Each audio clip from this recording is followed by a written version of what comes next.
প্রাথমিক স্কোয়াডে জায়গা হওয়ার পর ভারতের বিপক্ষে খেলার আশা নিয়ে দেশে এসেছিলেন ফাহমিদুল। অনুশীলন ক্যাম্পে নাকি ভালো ফর্ম দেখিয়েছিলেন তিনি, তবেও মূল দলে জায়গা হয়নি। গুঞ্জন আছে সিন্ডিকেটের শিকার হয়ে বাদ পড়েন তিনি। সেই সিন্ডিকেটে জাতীয় দলের কয়েকজন ফুটবলারও নাকি রয়েছে। যদি তাই হয় তবে সেই ফুটবলারদের সঙ্গে ফাহমিদুলের সম্পর্কে টানাপোড়েন হওয়ারই কথা। স্বাভাবিকভাবে বিষয়গুলো ভালো চোখে দেখেননি বাংলাদেশের ভক্তরা।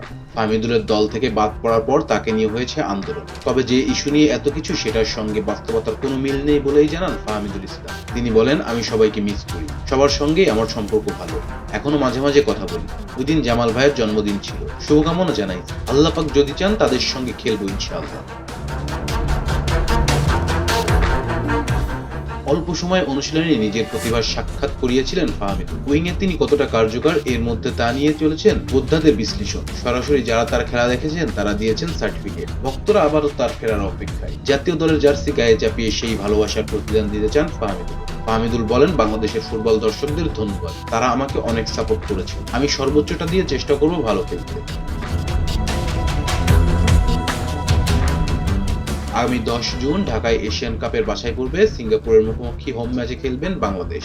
আভাস আছে টিম ম্যানেজমেন্ট ফাহমিদুলের বাংলাদেশের হয়ে অভিষেকের বিষয়টা নাকি পৌঁছেছে ইতিবাচক সিদ্ধান্তে। Rezwan Islam, B sports.